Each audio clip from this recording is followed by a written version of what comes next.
नमस्कार प्रिय विद्यार्थियों, एक बार फिर से स्वागत है आपका अपने YouTube channel Ambika coaching academy Bhadra पे।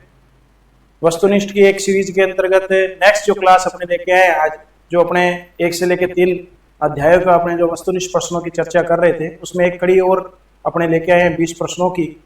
आज जो क्लास रहेगी वो वस्तुनिष्ठ प्रश्नों को लेकर अंतिम क्लास रहेगी, और जो ये क्लास जो है वो वस्तुनिष्ठ प्रश्नों की दृष्टि से काफी महत्वपूर्ण रहने वाली है।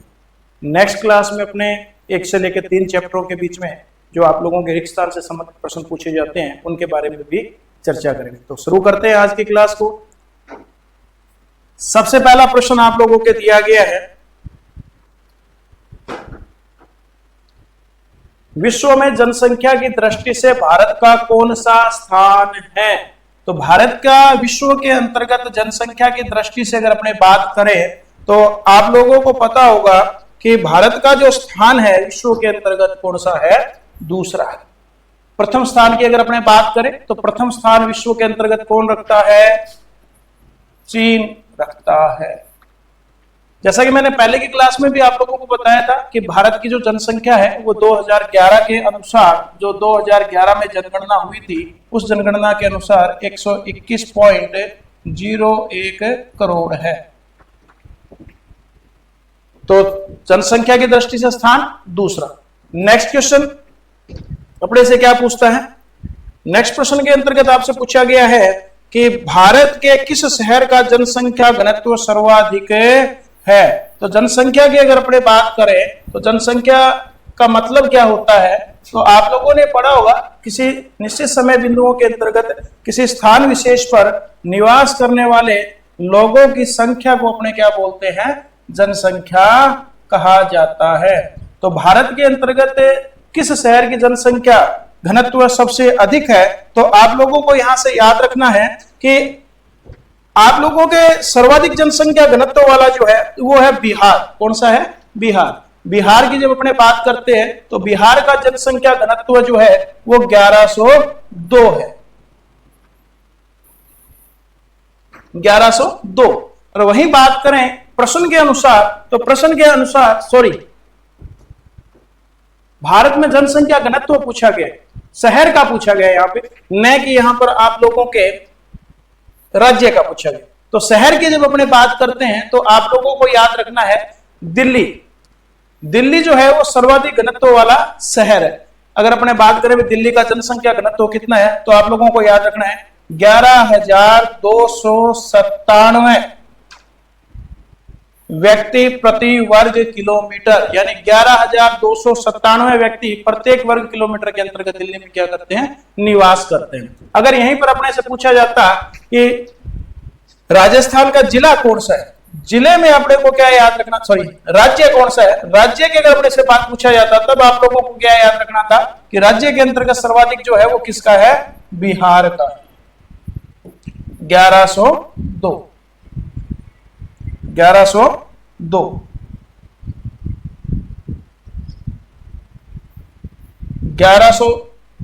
व्यक्ति प्रति वर्ग किलोमीटर में क्या करते हैं, निवास करते हैं।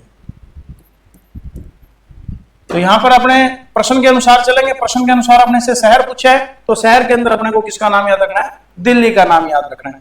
नेक्स्ट प्रश्न की तरफ बढ़ते हैं। अपने नेक्स्ट प्रश्न अपने से क्या पूछता है, किस दशक की को भारत में जनसंख्या विस्फोट की अवधि माना जाता है। तो जनसंख्या वृद्धि के संदर्भ में हमने प्रावस्थाओं की चर्चा की थी, और उनमें प्रावस्था हमने के बारे में चर्चा की थी, और इसी प्रावस्थाओं के संदर्भ में अपने से जो प्रश्न पूछा गया है उसमें आप लोगों से क्या पूछा गया है, भी विस्फोट की अवधि के बारे में पूछा गया। तो विस्फोट की अवधि की जब अपने बात करते हैं तो आप लोगों को पता होगा कि प्रथम प्रावस्था के अंतर्गत जो यहां पर दी गई है 1901 से लेकर 21 के अंतर्गत है, तो ये जो प्रावस्था थी वो जनसंख्या की रुद्र व स्थिर प्रावस्था थी, यानी इसमें ज्यादा जनसंख्या वृद्धि नहीं हुई थी। जैसा कि पिछले क्लास में मैंने बताया था, इस समय अवधि के अंतर्गत आप लोगों के 1911 से लेकर 21 तक यह ऋणात्मक भी रही थी। वहीं दूसरी तरफ प्रावस्था की बात करें 1921 से लेकर 51 की, इस प्रावस्था के अंतर्गत जनसंख्या वृद्धि की प्रवृत्ति को पाया गया, लेकिन वृद्धि जो थी वो इतनी तीव्र नहीं थी।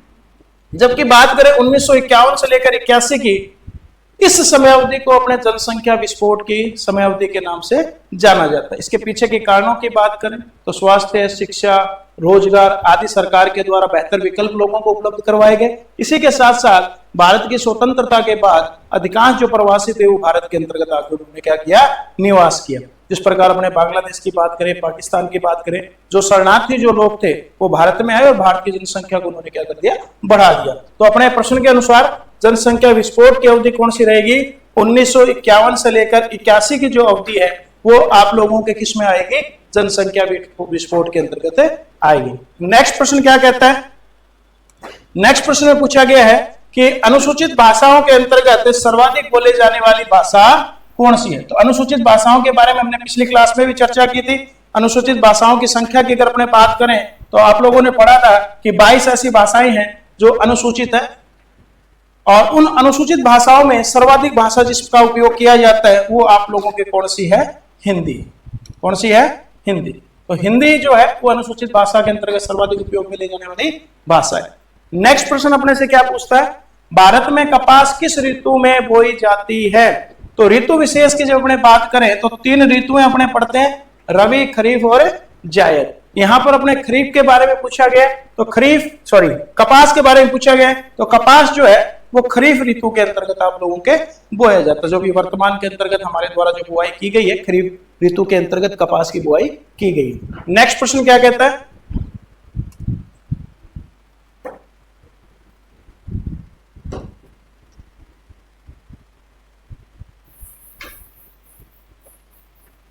नेक्स्ट प्रश्न में अपने क्या दिया हुआ है, निम्न में से वह कौन सा शहर परिवहन नगर की श्रेणी में नहीं आता है। तो परिवहन नगर की जब अपने बात करते हैं तो उसके अंतर्गत कौन कौन सा शामिल है, इसमें से अपने पूछा गया नहीं शामिल। नहीं शामिल की जब अपने बात करेंगे तो आप लोगों को यहां से याद रखना है, जो आप लोगों के गुवाहाटी जो है वो आप लोगों के परिवहन नगर की श्रेणी के अंतर्गत नहीं आता। जितने भी जो कांडला, कोझिकोड, विशाखापट्टनम ये सभी पतन है और इन पतनों पर जलीय जहाजों का आवागमन यहाँ पर रहता है, तो परिवहन की दृष्टि से इनका अध्ययन किया जाता है। लेकिन अपना प्रश्न है नहीं का मतलब आप लोगों को होगा गुवाहाटी। नेक्स्ट प्रश्न अपने से क्या पूछता है, निम्न में से कौन सा मोटा अनाज नहीं है। मोटा अनाज की अगर अपने बात करें, जिस प्रकार आपके बाजरा, रागी, ज्वार ये सभी किस में आते हैं, अपने मोटे अनाज के अंतर्गत आते हैं। तो अपना ऑप्शन क्या हो जाएगा इसमें, चावल। चावल जो है वो मोटे अनाज के अंतर्गत नहीं आता है। नेक्स्ट प्रश्न अपने को क्या दिया गया है, देश के कितने शस्य क्षेत्र पर तिलहन फसलें बोई जाती हैं।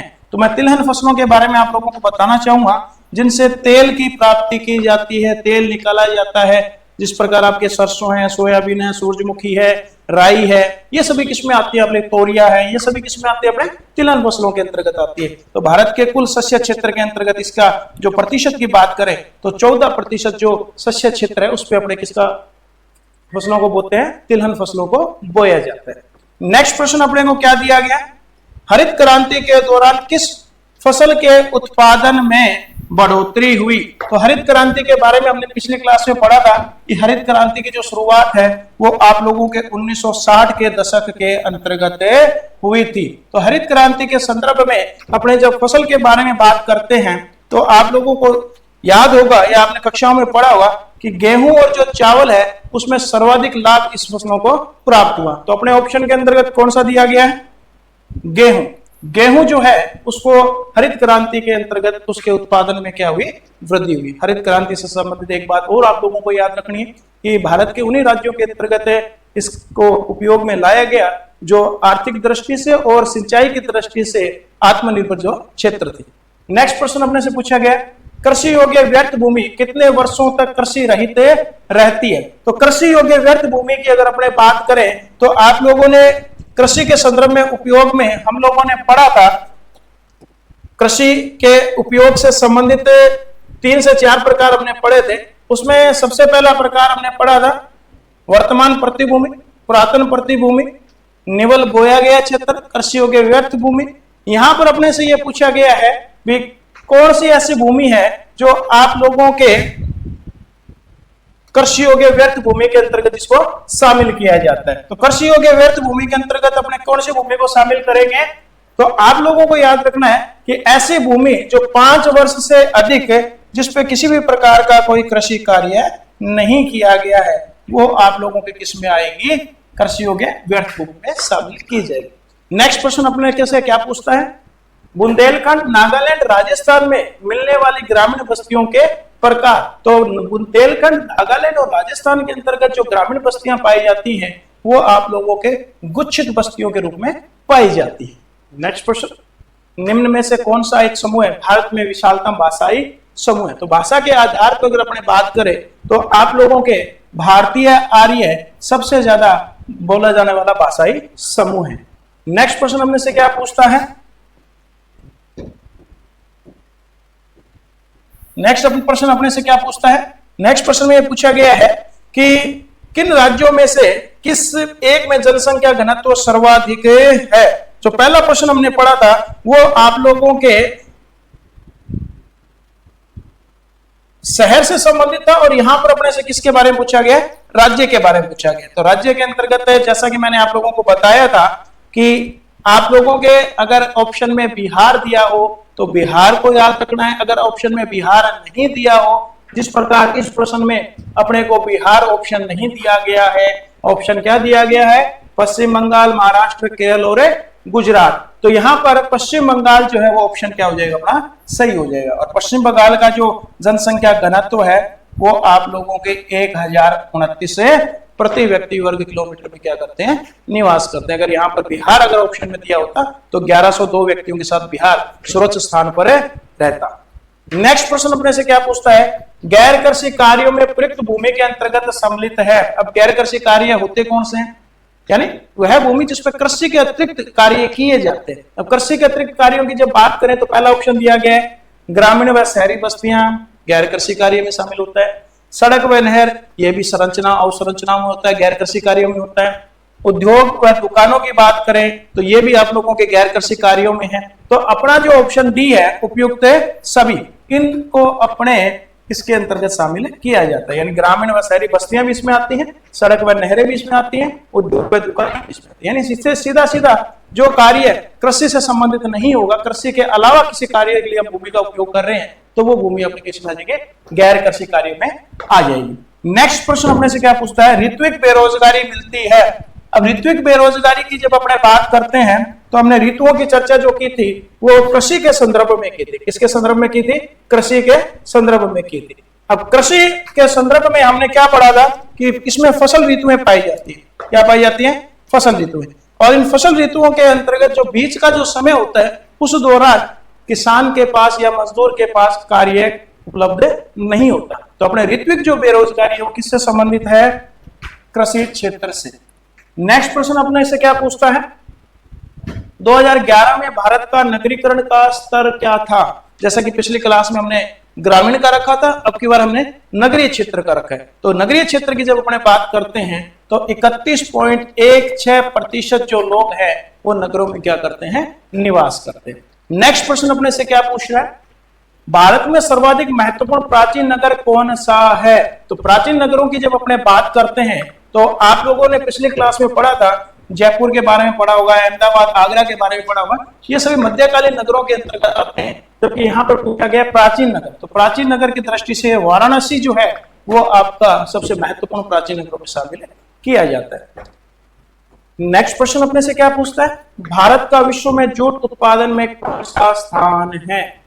तो जूट उत्पादन की दृष्टि से अगर अपने बात करें, जैसा कि मैंने पिछली क्लास में भी आप लोगों को बताया था कि भारत के अंतर्गत जूट जो है वो सर्वाधिक उत्पादन किया जाता है। और भारत का अधिकांश जो जूट उत्पादक क्षेत्र था भारत विभाजन के दौरान पश्चिमी पाकिस्तान, वर्तमान के अंतर पूर्वी पाकिस्तान जो वर्तमान के अंतर्गत आप लोगों के बांग्लादेश उसमें चला गया। फिर भी भारत विश्व का लगभग 60% जो है वो आप लोगों के जूट का उत्पादन करता है। तो भारत विश्व में जूट उत्पादन में कौन सा स्थान रखता है, प्रथम स्थान रखता है। नेक्स्ट प्रश्न अपने से क्या पूछता है,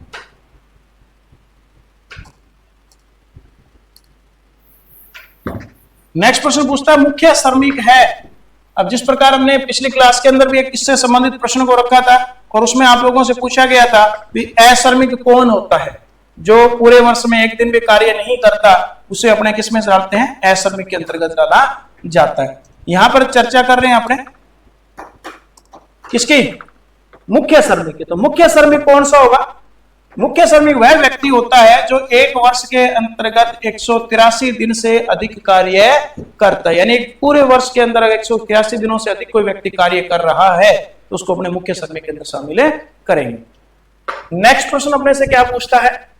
अंतिम प्रश्न इस क्लास का, कृषि घनत्व का सूत्र है। तो कृषि घनत्व सूत्र की अगर अपने बात करें तो आप लोगों ने इसके बारे में पढ़ा होगा कि कृषि घनत्व जो है एक कायिक घनत्व भी आता है आप लोगों के। तो यहाँ पर अपने कृषि घनत्व की जब बात करते हैं तब आप लोगों को याद रखना है, अगर शब्द कृषि आ जाए, क्या आ जाए?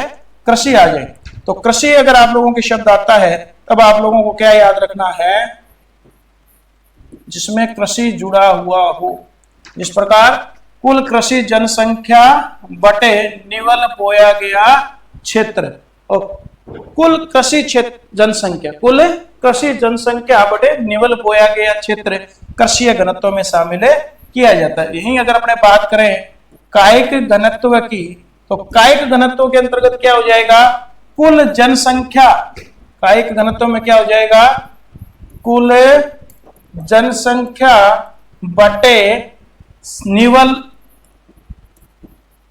बोया गया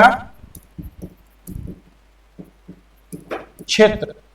ये आप लोगों को यहां से याद रखना है। कृषि शब्द जाओ तो उसमें कुल कृषि जनसंख्या आ जाएगी, और कायिक जब वहां पर होगा तो केवल और केवल कुल जनसंख्या को उसमें अपने को क्या करना है? रखना, और अपॉन अपने को क्या करना है? निवल बोया गया क्षेत्र। धन्यवाद। आज की क्लास यहीं पे समाप्त करते हैं। अपने नेक्स्ट क्लास में अपने मिलेंगे रिक्त स्थान के प्रश्नों से संबंधित प्रश्नों को लेकर। तब तक सभी का धन्यवाद। चैनल को सब्सक्राइब करें, ज्यादा से ज्यादा शेयर करें, और किसी भी प्रकार की अगर समस्या रहती है प्रश्नों को लेकर तो आप कमेंट बॉक्स में जाके कमेंट कर सकते हैं। धन्यवाद।